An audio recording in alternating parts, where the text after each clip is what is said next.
byiza cyane kuri we mukunzi wa Utamu podcast. Nizere ko ukomeje kugira ibihe byiza cyane. Nitwa Suleimani Indimbura, nkaba ngarutse kugira ngo ushobore kubananya na episode yanje y'ibyaranze weekend muri Vitaro Basketball League 2025.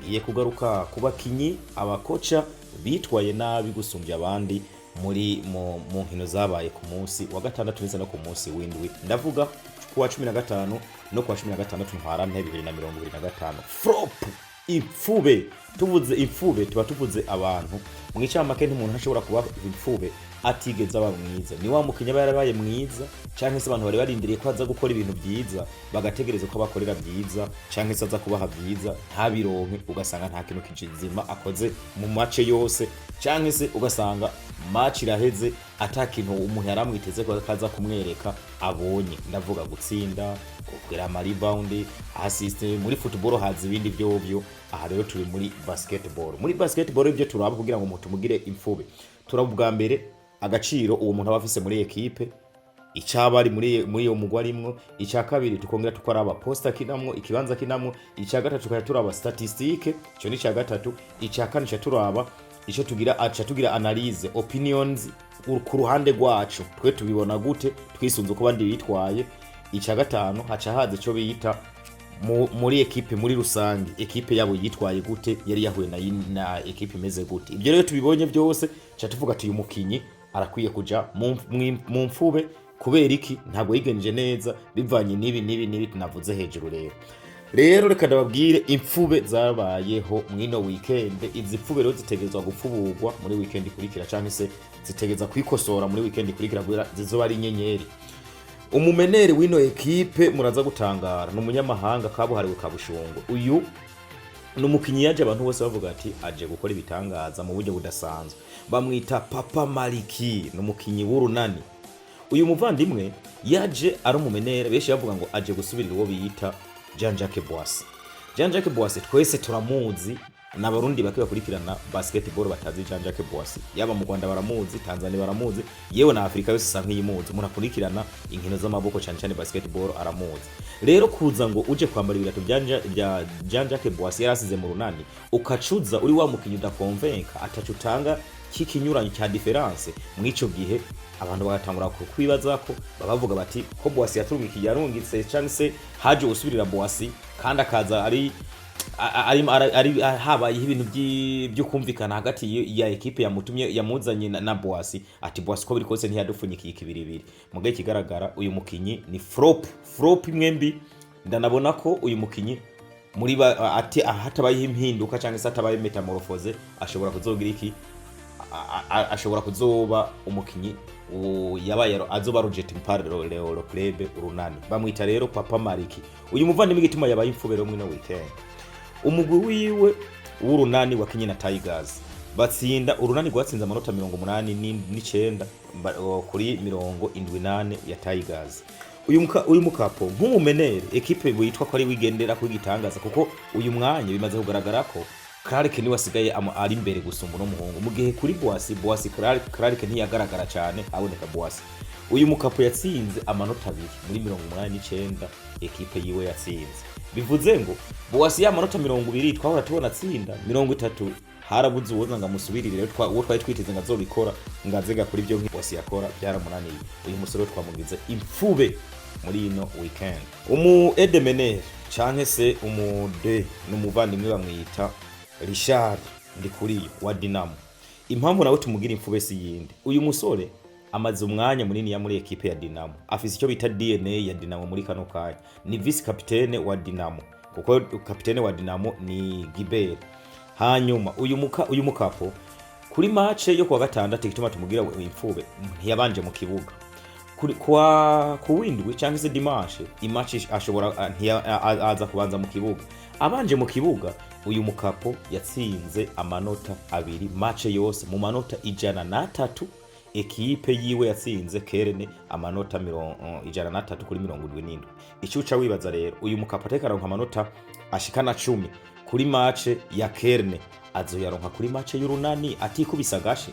amakuru umuntu ababona nyene urabye nk'umuntu yanaliza bya nakubwiye twisunga uyu musore ashobora kuba yaragize ikintu cyo kwiyenerva bivanye nuko kuri match ya derby atatanguye mu kibuga none hino match akaca yinegrija ibi nabyo bitwereka umuntu afise ico no kwita manque d'experience, manque de professionnalisme, ugasanga uwo mukinyi yitwa ngo no grand joueur mugabo ntazi kugira iki kumanaginga ishavu kwitwa idareka ndabivuge mu bundi buryo kuba dafise management bituma akora aya makosa mwe ya rero kuba atatishwa neza ro kurukino rwa Kerne yatumye tumushika mu mfube zaranze weekend muri Vitaro Basketball League. Uwo mutruwa no muvandimwe bakabamwita OPC no mukinyi wa Dinamo na wenyene.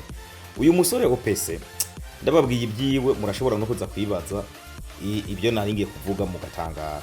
OPC amazina yiwe yitwa Ornel ndayizeye.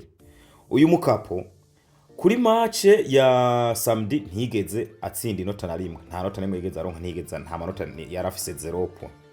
Hanyuma igituma tumushize ngaha hari ukuntu iyo bariko barapanga abakinye no mu fopivo yari umukatre mu bisanzwe, ariko iyo uri kuraba abakinyi bigenjeje nabi ubanza ukara nabigenjeje neza, ubanza ukaraba uyu muntu naho tumunyegeza hari igihe araronka umwanya muri equipe mugo umwanya aronka muri equipe awukoresha iki. Twahisemo ro kumushira ngaha kwa Waidari kuba asangiye kino kibanza n'uwo bita Devi, ariko Devi twaraba experience, twaraba nibyo equipe ya Dinamo imurindiriye korona ko yabimurindiriye muri kazoza by'umwanya muremure atari umukinyi wo kuva ngo bakonte ko muno mwaka canke se mu buryo burenze. Rero Devi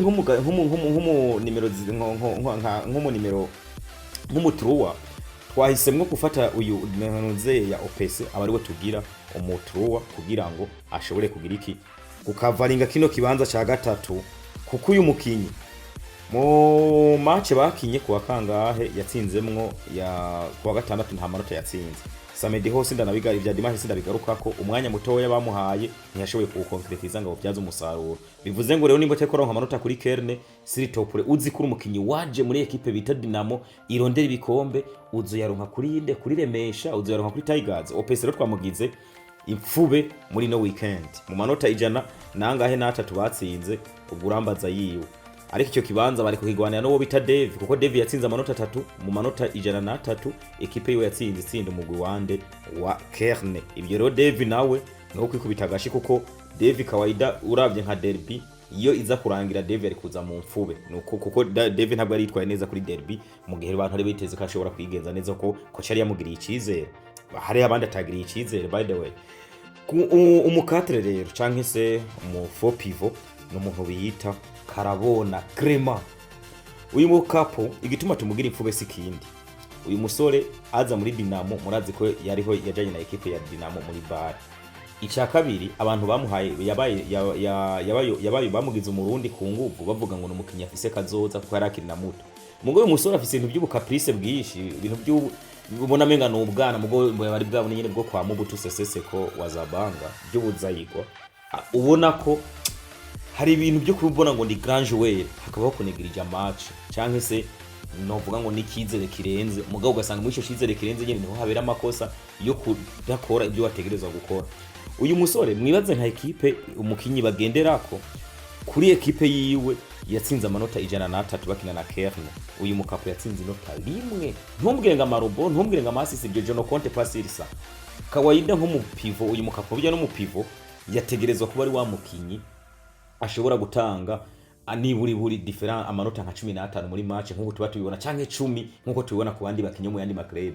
Mugo uno musore inguvu nyinshi, inguvu zidafise icyo zimaze, amageste menshi adafise icyo amaze, ivyo ntacyo babimaze. Bivuze ngo uyu mukapo kumugira imfube, ahubwo mbere uyu wese ni imfube gusa ntiyaranakwiye no kuronka classement no mu mfube, yarakwiye kurondera ikindi kibanza tumushiramwo tukazora nyene tubigenza. Uyu rero twamugize imfube, ariko kubera no mu pivot hakaba ari undi mu pivot tuza kugarukako twemeye kumugira mu 4 kugira ngo ashobore ntaburi kibanza mweri mwaze no mfube za weekend. Ikintu bita umu 5 ari we mu pivot no muvandimwe bita Irakoze Didier, akaba no mu pivot wande wa Tigers. Uyu musore yavuye muri Rezipo haje gusubira umuntu bita Kasongo. Hari umusore bita Kasongo sinzi ko mu mwibuka mu mwaka uheze yarafise ibitentire, umusore yarakomeye muri Tigers kuburyo umuntu wese yavuga ati uyu musore ntitwumva impamvu ariko akina muri Tigers. Nyene Tigers yamubonye izindi ekipe zitaramubona nk'izaremesha za Dinamo urunani, Tigers ikamuzana. Uyu musore Kasongo hanageze ama ekipe amaze kurangiza sezo yaciye yumvikana n'umugwi wa remesha. Burya ngo amakuru ahari avuga yuko uyu musore yagiye hanze mu Bufaransa atwaye 3,000 by'umugwi wa remesha bari baramaze kumuha nka recrutement. Ayo n'amakuru ari kuba motari nyene tugenda twumva kwibarabara mugabo ayo nayo uko nayo kwizera. Uyu musore rero waje kumusubira bamwita Didier aje ave muri Rezipo, nukuvuga araje kwambara ibirato by'umuntu twese twarabonye nk'inyenyeri muri championa y'u Burundi ya VBL wo bita Kasongo. Abantu baramuzi umusore bavuga ngo numugara cari muto, yakunda kwambara menga nimero 15 nimba ntihenze. Umusore akiri muto nyene afise ibitentire muremure mu mutwe n'ibyara afise amwita, yakunda kwa afise mu mutwe amwita Kasongo, bavuga ko afise imyaka 19.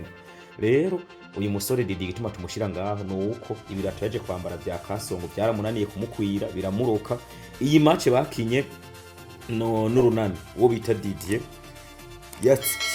yashoboye kugerageza ku nguvu zose zishoboka atsinda nk'amanota 2 yonyene. Uwo no bita Didier no mu pivot wande wa equipe.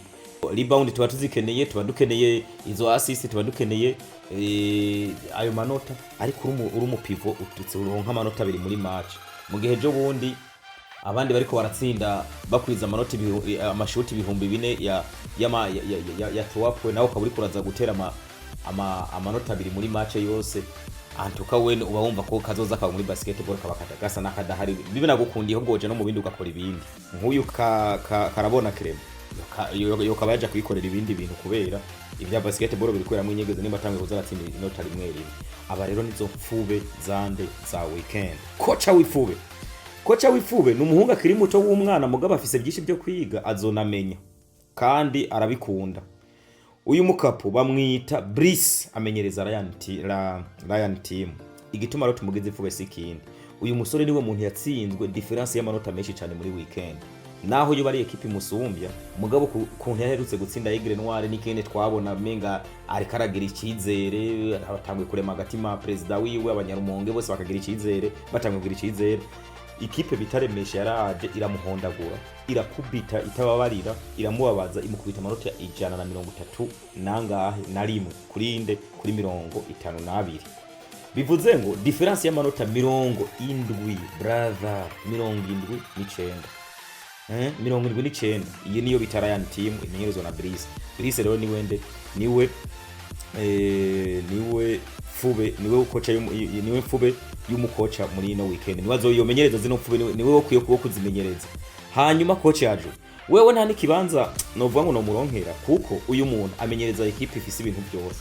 Ntumbwira ngo ntibisa amafaranga, uri coach uja muri equipe kuko mwumvikanye ibyo ubasaba. Equipe ya gisirikare bita Muzinga yaheruka gutsinda Jimukana. Twese turavuga ati equipe ishobora kuba ari nzima. Mugabo ikigera kuri New Star yaherutse yari yatsinzwe nande ntihenze, yari yatsinzwe na Rezipo la veille. Umukapo Dimanche New Star yarajira muhondagura imukubita amanota 79 kuri 59. Difference y'amanota ngahe 20. Bamwita Arumero. Uyu niwe coach yaje rero w'ifube. Kuvuga rero muri rusangi ifube zomenyerezwa na Brice we na Arumeri wande wa Muzinga. Abo kinyi bose muri rusangi rero ndazisubira mu izo fube. Umumenere n'umuvandimwe bita Papa Mariki akaba kinira urunani. Dinamo Richard Ndikumana niwe Edemenere. Mutruwa n'umuvandimwe OPC, umuvandimwe OPC. Benshi bamuzi ku izina ryande ya Ornel ndayizeye OPC wa Dinamo. Hakaza umusore bita karabona krema numu 4 pivot cyangwa se umukatre. Hakaca haza umupivo uwo bita Didier wa Tigers. Abo nizo mfube. Abamenyereza ni Brice wa Ryan team hamwe nande na Rumere wande wa Muzinga. Zo nizo mfube zaranze weekend rezami. ubwo wisanze mu ipfube ni wewe kwikosora kugira ngo muri rutonde rundi tuzokora tumushire mu nyenyeri nawe, kandi ni byiza ko ubandanye ukora kuko udakoze no muri tuzogushira mu mfube mu ico gihe uri kuratakaza icizere, uri kuratakaza credibility ku byo abantu bari bakwiteze ko akaba atari byo uri kurakora mu ico gihe na basket abantu baratangura bakaguhimba, ejo uzisanga ata muntu aza kukuraba, atamwe ekipi kurondera. Hindura ibyo bintu, ukora ibintu bizima, ibyo bari bakwiteze ko biba ari byo ubaha. Les amis, mugira ibihe byiza cyane, ndabakunda.